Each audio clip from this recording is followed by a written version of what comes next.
અમદાવાદમાં લવ જેહાદને મળી રહ્યો છે ઇનલીગલ સપોર્ટ। જી હા, આજે અમદાવાદમાં લવ જેહાદનો એવો મામલો સામે આવ્યો છે કે જેમાં એક મુસ્લિમ છોકરો અને એક હિન્દુ છોકરી કોર્ટમાં લગ્ન કરવા માટે પહોંચ્યા હતા। જાણવા એવું પણ મળ્યું છે કે છોકરી પહેલાથી જ પ્રેગ્નેન્ટ હતી। આ બંને સામાન્ય રીતે નહીં પણ કોઈને ખબર ન પડે એટલે વકીલ બનીને પાછળના બારણે અંદર ગયા। કોર્ટમાં મેરેજ રજિસ્ટ્રેશનનો સમય 11 પછીનો હોય છે, પણ અહીંયા તો રજિસ્ટ્રાર સાહેબ સૈયદ મુજીદ્દીનજી અચાનક સ્પેશિયલી આ લગ્ન કરાવવા માટે સવારે 9 વાગે જ આવી ગયા। તેઓ પણ મુસ્લિમ હતા।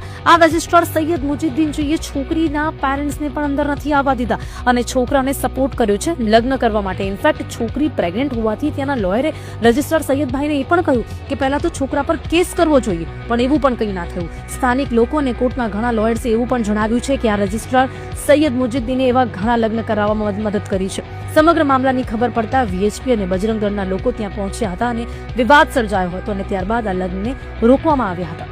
આ લગ્ન તો રોકાઈ ગયા, પણ ચિંતા એ થાય છે કે આવા કેટલા લવ જેહાદના કિસ્સાઓ હજી પણ બની રહ્યા છે અને કાયદાકીય રીતે પેરેન્ટ્સની જાણ વગર લગ્ન થવા જ ના જોઈએ, પરંતુ પેરેન્ટ્સને કોર્ટની અંદર જ ન આવવા દઈને લવ જેહાદને અંજામ આપવામાં આવી રહ્યો છે। છોકરીઓ સમજો અને સાવચેત રહો।